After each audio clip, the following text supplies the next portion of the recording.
What's going on? Welcome back to the channel. So in this video we have a bit of stash update. We had a swap meet last weekend, and well, let's go and show you what we got. So first off, we're gonna start off with my hobby shop. I only got 2 kits on my hobby shop for the past few months. This first one I picked up was the Hasagala Volkswagen pickup truck. I have a really cool plan for this one. I'm glad they had this kit, and it's pretty cool, very cool, unique kit, and yeah, we can do something really neat with this. So I did pick this one up because it's something different and you don't really see it too often, so that's pretty cool.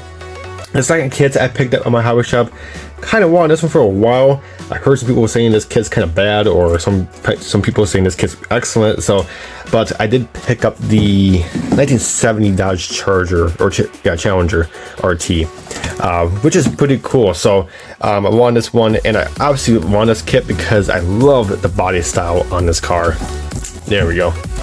Yeah, the body style on this thing is insanely cool. I just this 70s Dodge Charger, this body style particularly, I absolutely love it. So that's one of the reasons why I got this kit. So it's a tin can, not really my favorite. I wish it was just a bigger box. I don't really collect these things, but hey, whatever. I got the kit for a decent price.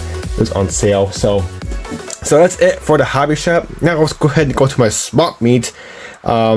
This is not number one I go to. It's about 30 minutes or 40 minutes almost for my but it was actually a pretty decent one. Got quite a few kits. So first off, speaking of tin cans, we got another tin can. This was actually a door prize, because for that show, when you enter, it's free for everybody. You just get a ticket and you can get a door prize winning ticket, and my ticket was actually called, which is actually unreal. So they had a few kits, and I figured pick this one up because I never or really built this particular Corvette, this first gen Corvette, so 1953 Corvette. So this is pretty cool. So, and that's another tin can. Again, not my favorite, but hey, whatever. I got it for free, so I'm pretty happy about that. So that's pretty cool. I won a door prize at the swap meet, and it was just a swap meet. It was not a show or anything like that. So kits that I actually bought. First one I've been wanting this kit for a very long time. I've been seeing it at swap meets everywhere. It seems like everybody has this kit, or is like at least trying to sell it or get rid of it. The 1941 or 1948 Ford police car coupe, 2-in-1. You can do a stock car or a police car. I just wanted this kit for a very long time, and I actually got for a decent price for this guy for 20 bucks. Because other dealers always sell this kit for 25, 30 bucks. I was like, I don't really want to pay that much, but this guy actually had it for only 20. So I was like, okay, I'm gonna pick my bank out and yeah, pick it up, because I've been eyeing it for years. I just never picked one up, but finally booked a bullet and picked one up, and I'm actually really digging this stock one. The police car one's cool, but I don't know, there's something about that stock one. It's just calling my name. I love that dark red. I think that dark red looks really cool, but this one, it has the flathead. Yeah, that's really pretty cool. I've not built a flathead engine on the channel in a very, very long time. I should probably by time to do a flathead engine. On the Steam Seller, I bought 3 kits from the Steam Seller. With that Steam Seller, I actually bought another 30 Ford Model A Coupe.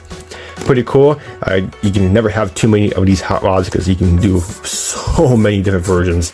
You can tell he had it somewhere, because these kits are very dusty, and he only had it for 15 bucks. So pretty cool. Can't really pass that up. So we got that one, and one more from that same seller. He had the regular issue of the 1949 Model A Roadster kit, again for only 15 bucks. It's open, but it's still sealed inside, and again, it's pretty dusty, but pretty cool. So I'm glad I got another 49 R29 Model A Roadster with the original issue with the the vascular stacks. Because just in case you don't know, when Model or Revell brought out or reissued the kits after they got destroyed, only thing they did with these 2 kits is they just swapped the motors. So this motor was in the Roadster kit from the beginning, and they just put it in the Model A Coupe, which is right here. So, and the new issue of the 29 Model A Roadster, it has the what this kit had before, which is the non-vascular stacks. It just had the 3 vascular stacks. So you can flip up engines because it's literally the same kit, same chassis, just one's a coupe and one's the convertible version, you want to call it. So pretty cool. And then let's go ahead and go to another seller, Chris, he's we did cross the river from me. Me and him, we pretty much traveled to shows, get dinner, get breakfast together, and he was at the swap meet too, which is pretty cool. I picked up 2 kits. He actually bought some kits at, he bought it from some kind of collector that was getting out of the hobby. So he had quite a few kits. First one that called my name is Big John. 49 Willis Gasser. I don't think I never built a Willis on or anything. I never built a Willis at all. So this one really stood out, and this one is really nice. He had it for $30, which is not a big deal because these kits are really nice. You usually see these for about $35 to $40 or plus. So pretty cool. So I'm really happy I got a Willis. So yeah, this is really good. Absolutely won that one. Now let's go ahead and go to NASCAR. Got a couple of NASCAR kits. So same seller, John, or Chris, which is the guy I bought the Willis from. He actually had the Dodge NASCAR. This is pretty cool. And now I have 2 of these kits because these Dodge NASCAR kits, these are really hard to find for some reason. People are asking like $80 plus for these kits, or 50 plus. So he had it for a very decent price. So I got another one. Now I have 2 of these in my stash, which is awesome. So now we can do 2 different drivers.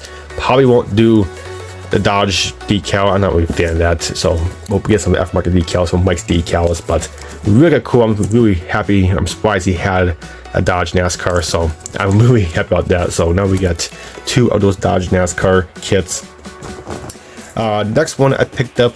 This is a very cheap kit. I mean, it was $8. I had $8 in ones, so I'm gonna get rid of them. So picked up old Revell monogram. This is a Pontiac stock car, which is really cool.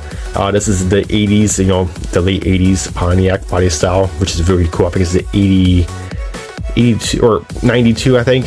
So 90s of Pontiac, or it could be 89. Who knows? But the late 80s, early 90s Pontiac NASCAR. So yeah, only $8. So pretty cool. So got this one, very nice kit. These kits are very cheap. If you always find these NASCAR kits and these like type of art boxes, very plain art boxes, they're really very cheap, but they're really nice kits. And then for the final kit of the swap meet, it's another NASCAR, but this one's actually from NPC. We got the old Wood Brothers NASCAR. I believe this is a 1970 something. I can't remember a year on top of my head, but it's 1970. It could be 72, I think. But it's very early 70s NASCAR, and this is pretty cool. So we're basically going to do the box stock with the Wood Brothers paint scheme, the number 21. Such iconic, really cool. And there's a guy on Codes 3D. He's actually on Instagram. He actually has a file for the actual correct grill, because this grill is kind of wonky, I guess. So, but this is gonna be a really nice kit. So again, it is from NPC, so it's probably not the greatest but of them all, but we'll make it look good, and we'll hopefully these decals should be decent, because there's just really no complicated curves. It's just the numbers, and he's got painted red and stuff. So really cool. So, but other than that, guys, that's it for that. And for upcoming shows or swap meet, I did pick this up. If you are in the Pennsylvania area, I might go to this one. It's only about 2 hours away from where I am. We get the motor cars and coffee. This is basically a swap meet. I believe it's outdoors. I'm not sure. I googled the address, and it just looked like a bunch of buildings with outdoor buildings. So this is pretty cool. So sponsored by Scale Lighters. Oh heck yeah, a girl over there sponsored it, and it's just in our swap meet. So there's the address right there. You can pause and check it out. There's an email address on there. So I might go to this one. It's pretty cool. It's a $10 per person or 12 or under for free. But yeah, it's in our swap meet. So it's not a model car show. It's just in our swap meet. But I believe it's outdoors. So that's why it's model cars and coffee. So pretty cool. That is next Sunday. So, or this coming Sunday, March 22nd. So put down in your calendar if you are in the Pennsylvania area, and that should be a good one. But all right, guys, that's it for this video. Hope you enjoyed. Quite a few kits. I love these swap meets. Swap meets, you can get the best deals. I mean, you go there, it's literally better than a hobby shop. I mean, you can find some really incredible deals at swap meets. I mean, you might get that one or two people out there that might be asking some crazy prices on some kits, but most cases you'll find kits like these like for under 20 bucks, which is really cheap. People will just get rid of kits because they have way too many. So, but all right, guys, that's it for this video. I hope you enjoyed, and until my next video, we'll catch you next time.